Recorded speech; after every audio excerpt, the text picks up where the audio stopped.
بسم اللہ الرحمن الرحیم نحمده ونصلی علی رسوله الکریم اما بعد فاعوذ باللہ من الشیطان الرجیم بسم اللہ الرحمن الرحیم ان تجتنبوا کبائر ما تنہون عنہ نکفر عنکم سیئاتکم وندخلکم مدخلا کریما وقال رسول اللہ صلی اللہ علیہ وسلم الکیس من دان نفسه وعمل لما بعد الموت۔ سامعین محترم، طاق راتوں کے بیانات کے سلسلے میں آج دوسری طاق رات ہے۔ اللہ تبارک و تعالی سے دعا ہے اللہ ہمیں اس رات کی خیریں، اس کی برکتیں نصیب فرمائے، اور اس مبارک رات کی جو دعا ہے سب سے پہلے اس دعا کو ہمیں پڑھ لینا چاہیے۔ اللہم انک عفو تحب العفو فاعف عنی۔ سب یہ دعا ضرور پڑھے۔ حضرت عائشہ صدیقہ رضی اللہ تعالی عنہا کو نبی اکرم صلی اللہ علیہ وسلم نے یہ دعا سکھلائی کہ لیلۃ القدر کی رات جو ہے مبارک رات ہے، اس میں اس دعا کا اہتمام ہو۔ جو آیت آج تلاوت کی گئی سورہ نساء کی آیت نمبر 31 ہے۔ اللہ تبارک و تعالی فرماتے ہیں ان تجتنبوا کبائر، اگر تم بڑے بڑے کبیرہ گناہوں سے بچتے رہو، نکفر عنکم سیئاتکم، تو ہم تمہارے جو دیگر چھوٹے گناہ ہیں وہ ویسے ہی بخش دیں گے، معاف کر دیں گے۔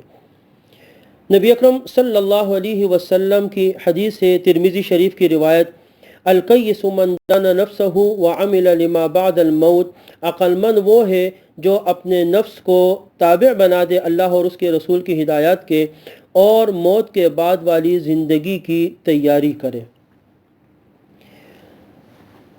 اللہ تبارک و تعالی نے جو ہمیں زندگی دی ہے، اس کا مقصد بیان فرمایا ہے کہ مسلمان کی زندگی کا مقصد ہے وَمَا خَلَقْتُ الْجِنَّ وَالْإِنسَ إِلَّا لِيَعْبُدُونَ، کہ ہم اللہ کی عبادت کریں، اللہ تبارک و تعالی کو راضی کرنے کی کوشش کریں۔ یاد رکھیے، عبادت کرنا، اللہ کو راضی کرنا، آخرت کی فکر کرنا، یہ محض باتوں کا نام نہیں ہے، یہ صرف بیانات کا نام نہیں ہے یا باتوں کا نام نہیں ہے، بلکہ اس کے لیے اپنے آپ کو قول اور عمل کے لحاظ سے پکا مسلمان بنانا ہوگا۔ جناب رسول پاک صلی اللہ علیہ وسلم کے طریقوں کے مطابق زندگی گزارنے کا نام، اس کو کہا جاتا ہے عبادت، اس کو کہا جاتا ہے فکر آخرت۔ اس کے ذریعے سے اللہ پاک راضی ہوتے ہیں، اور جن چیزوں کا شریعت نے حکم دیا ان پر عمل کرنا، جن سے بچنے کا حکم دیا ان سے رک جانا، یہ حقیقتاً اصل دین کا نام یہ ہے۔ اسی سے اللہ تبارک و تعالی راضی ہوتے ہیں۔ آج ہم کتنے بڑے بڑے گناہوں کے اندر مبتلا ہوتے ہیں اور فکر ہی نہیں ہے ہمیں سرے سے۔ آج ہماری کتنی نمازیں قضا ہو جاتی ہیں۔ فجر کی نماز تو اکثر ہماری نماز قضا ہو جاتی ہے، جب آنکھ کھل گئی اور پڑھ لیں گے اس کو۔ اپنے معاملات میں ہوتے ہیں، کام کی جگہ پر ہوتے ہیں، نماز کی کوئی فکر ہی نہیں ہے، جبکہ سرکار دو عالم صلی اللہ علیہ وسلم فرماتے ہیں کہ مسلمان اور کافر کے درمیان فرق کرنے والی چیز نماز ہے، مومن کی معراج نماز ہے۔ آج ہماری نمازیں قضا ہو رہی ہے، آج ہماری زبان کے اوپر جھوٹ عام ہے، سارا دن ہماری باتوں کے اندر جھوٹ شامل ہوتا ہے، ہماری زبان کے اوپر گالیاں، مختلف باتوں کے اوپر غصہ آ جائے تو اللہ الامان والحفیظ کیسی کیسی ہم گالیاں دیتے ہیں۔ چھوٹی چھوٹی باتوں پر جھوٹی قسمیں کھانا، لوگوں کو تسلی دلانے کے لیے، بھروسہ دلانے کے لیے جھوٹی قسمیں کھانا ہمارے مزاج کا حصہ ہے۔ کسی کے جانے کے بعد سامنے خوشامد کرنا اور پیٹھ پیچھے پھر غیبتیں کرنا، اس کی برائیاں کرنا، اس کے خلاف باتیں کرنا، یہ عام ماحول بن چکا ہے۔ کمانے کے اندر حلال اور حرام کی تمیزیں ختم ہو چکی ہے، مختلف بہت سارے ایسے معاملات ہیں جو ناجائز ہوتے ہیں، حرام ہوتے ہیں، اس کے ذریعے سے ہم مال کما رہے ہیں۔ اسی طریقے سے وراثت کا مال ملا ہوا ہے، بہنوں کا حصہ ہے، بھائیوں کا حصہ ہے، ہم اس کو دبا کے بیٹھے ہوئے کہاں اس کو تقسیم کرتے ہیں، اس کی تقسیم نہیں ہو رہی ہے، کتنا بڑا کبیرہ گناہ ہے۔ مشترک کاروبار ہے، پارٹنرز ہیں، آپس میں کاروبار کر رہے ہیں اور ایک دوسرے کو دھوکہ دے رہے ہیں اور غلط طریقے سے مال کو حاصل کر رہے ہیں، کاروبار میں ملاوٹ ہو رہی ہے۔ یہ سب کیا ہے؟ یہ سب گناہ کبیرہ کہلاتے ہیں۔ اور اللہ تبارک و تعالی نے قرآن پاک میں فرمایا ہے تلک حدود اللہ، یاد رکھیے اللہ نے ہر چیز کے لیے حد مقرر کی ہوئی ہے، جو بھی اس حد کو پار کرے گا تو وہ ظلم کے اندر آ جائے گا، وہ گناہ کبیرہ کرنے والا بن جائے گا۔ تو لہٰذا ہمیں گناہوں سے توبہ کرنی چاہیے، ہمیں اللہ کی نافرمانی سے بچنا چاہیے، نبی اکرم صلی اللہ علیہ وسلم کی سنتوں سے ہم اعراض کرنے والے کہیں نہ ہو۔ یاد رکھیے جتنے گناہ انسان کرتا ہے اگر وہ توبہ نہ کرے تو آخرت کی سزا تو ہے ہی ہے۔ یہ تو قرآن پاک میں اللہ تبارک و تعالی نے آخرت کی سزاؤں کا ذکر کیا ہوا ہے۔ سورہ دخان کے اندر اللہ تبارک و تعالی فرماتے ہیں ان شجرۃ الزقوم طعام الاثیم کالمہل یغلی فی البطون، زقوم کا درخت گنہگاروں کی سزا کے طور پر ان کو کھلایا جائے گا اور ان کے دماغوں کو، کھوپڑیوں کو ابال دیا جائے گا، سخت قسم کا عذاب، جہاں سورہ دخان کے آخری رکوع میں ذکر ہے۔ سورہ واقعہ میں اللہ فرماتے ہیں وَأَصْحَابُ الشِّمَالِ مَا أَصْحَابُ الشِّمَالِ فِي سَمُومٍ وَحَمِيمٍ وَظِلٍّ مِّن يَحْمُومٍ۔ سورہ نساء کے اندر اللہ فرماتے ہیں كُلَّمَا نَضِجَتْ جُلُودُهُمْ بَدَّلْنَاهُمْ جُلُودًا غَيْرَهَا لِيَذُوقُوا الْعَذَابَ، ان کے چمڑوں کو عذاب دیا جائے گا، کھالوں کو عذاب دیا جائے گا، اور جب وہ جل جائے گی، ختم ہونے لگے گی، پھر نہیں کھال ان کے جسم پر آ جائے گی، پھر ان کو عذاب دیا جائے گا۔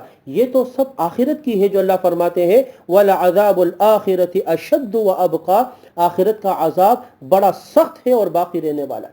یہ تو ہے ہی ہے، لیکن میرے محترم دوستو جب ہم گناہ کرتے ہیں تو اللہ پاک دنیا میں بھی 3 سزائیں دیتے ہیں۔ 3 سزا یا ان میں سے کوئی ایک سزا تو دنیا میں اللہ تبارک و تعالی دیتے ہیں۔ جب انسان گناہ کرتا ہے پہلی سزا جو دنیا میں اللہ پاک دیتے ہیں اس کی صورت یہ ہوتی ہے کہ اس گناہ کے بعد فوراً کوئی مصیبت آ جاتی ہے، بہت بڑا نقصان ہو جاتا ہے، کوئی گاڑی کا ایکسیڈنٹ ہو جاتا ہے، کوئی پیسوں کا نقصان ہو جاتا ہے، کوئی ایک دم بیماری آ جاتی ہے، کوئی ہونے والا کام ایک دم رکاوٹ آ جاتی ہے اس کے اندر۔ یہ اس گناہ کی وجہ سے ہوتا ہے جو ہم گناہ کبیرہ کرتے ہیں، اس کی وجہ سے گناہ آ جاتا ہے۔ یہ بالکل اس کی مثال ایسی ہے جیسے جب کوئی بچہ بدتمیزی کرتا ہے اور فوراً ماں ایک تھپڑ منہ پہ مار دیتی ہے، یا کوئی طالب علم کلاس کے اندر بدتمیزی کر رہا ہوتا ہے اور استاد اس کو اسی وقت سزا دے دیتا ہے، کلاس سے نکال دیتا ہے، کھڑا کر دیتا ہے۔ تو یہ جو فوراً والی سزا ہے بسا اوقات انسان کے گناہوں پر اللہ پاک اسی وقت اس کو سزا دے دیتے ہیں دنیا میں۔ اور قرآن میں اللہ نے سورہ شورا آیت نمبر 30 میں فرمایا وَمَا أَصَابَكُم مِّن مُّصِيبَةٍ فَبِمَا كَسَبَتْ أَيْدِيكُمْ، تم پر جو مصیبتیں آتی ہیں یہ تمہارے اپنے ہاتھ کی کمائی ہے گناہوں کی وجہ سے۔ تو گناہ پر ملنے والی ایک سزا دنیا میں یہ ہے کہ گناہ کرنے والے پر کوئی تکلیف، کوئی مصیبت اور کوئی رکاوٹ آ جاتی ہے۔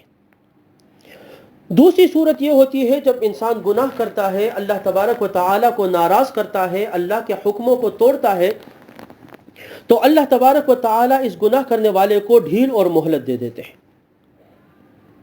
یہاں تک کہ وہ گناہوں میں آگے بڑھ رہا ہوتا ہے، سرکشی میں حد سے تجاوز کر جاتا ہے، اور اللہ تبارک و تعالی کوئی پکڑ نہیں فرماتے ہیں، خوب نعمتوں کی فراوانی ہوتی ہے، خوب عطا کر رہا ہوتا ہے، انسان یہ سمجھتا ہے کہ شاید میں اللہ کا بڑا محبوب ہوں، اللہ مجھ سے بہت محبت کرتے ہیں، دیکھو کتنی دنیائی نعمتیں مجھے مل رہی ہیں، جبکہ وہ عذاب کی صورتیں ہوتی ہیں، وہ فراوانی بھی اصل میں حد سے تجاوز کرنے کے لیے پکڑ کا سبب ہوتا ہے۔ قرآن پاک میں سورہ انعام آیت نمبر 44 اور 45 میں اللہ تبارک و تعالی فرماتے ہیں فَلَمَّا نَسُوا مَا ذُكِّرُوا بِهِ فَتَحْنَا عَلَيْهِمْ أَبْوَابَ كُلِّ شَيْءٍ، پھر ہم نے تمام اس کے دروازے کھول دیے۔ جب انسان سرکشی کرتا ہے اللہ نعمتوں کے دروازے، مال کی فراوانی، نعمتیں، ساری چیزیں مل رہی ہے، حتی اذا فرحوا بما اوتوا اخذناهم بغتۃ، پھر جب وہ حد سے تجاوز کر جاتے ہیں اور تکبر میں بڑھ جاتے ہیں، غرور میں بڑھ جاتے ہیں، تب اللہ فرماتے پھر ہماری پکڑ آتی ہے، اخذناهم بغتۃ، اچانک ہم اس کی پکڑ کرتے ہیں، فاذا حتی اخذناهم فاذا هم مبلسون فقطع دابر القوم الذين ظلموا والحمد لله رب العالمين۔ پھر کوئی بچانے والا تھوڑی ہوتا ہے، جب اللہ کی پکڑ آتی ہے پھر کون بچا سکتا ہے؟ تو بسا اوقات یک لخت سب چیزیں ختم ہو جاتی ہے، اتنا بڑا نقصان اور اتنی چیزیں ہو جاتی ہے، اللہ کی طرف سے پکڑ آتی ہے، یہ انسان کے گناہوں کا نتیجہ ہوتا ہے۔ ہم بچہ اوقات یہ سمجھ رہے ہوتے ہیں کہ یہ جو ہم گناہ کر رہے ہیں اس کے باوجود نعمتیں مل رہی ہے تو یہ اللہ خوش ہے. نہیں، یہ بسا اوقات امتحان ہوتا ہے، بسا اوقات یہ سخت سزا کی طرف لے جانے والی چیز ہوتی ہے. اسی لیے جب انسان گناہ کر رہا ہو اور نعمتوں کی بھی فراوانی ہو رہی ہے تو تھوڑا سا اس کو محتاط ہونا چاہیے کہ کہیں یہ پکڑ کے لیے تو نہیں ہے، اور زیادہ کہیں اللہ ڈھیل تو نہیں دے رہے کہ جب میں حد سے تجاوز کر جاؤں گا پھر اللہ کی پکڑ آئے گی. اور تیسری سزا کی صورت، جب انسان گناہ کرتا ہے دنیا میں اللہ جب سزا دیتے ہیں میرے محترم دوستوں، وہ ان دونوں سے زیادہ سخت ہے.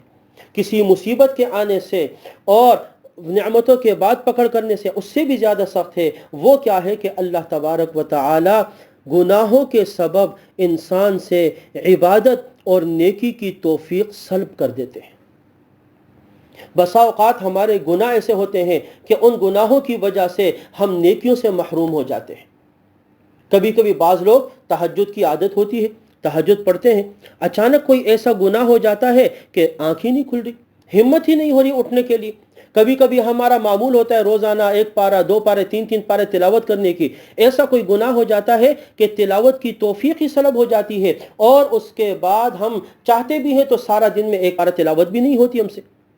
بسا اوقات ہم بہت صدقات کر رہے ہوتے ہیں، ایسا کوئی گناہ ہو جاتا ہے کہ وہ صدقات کی جو نعمت ہوتی ہے اور جو اللہ پاک کی طرف سے توفیق ہوتی ہے وہی سلب ہو جاتی ہے.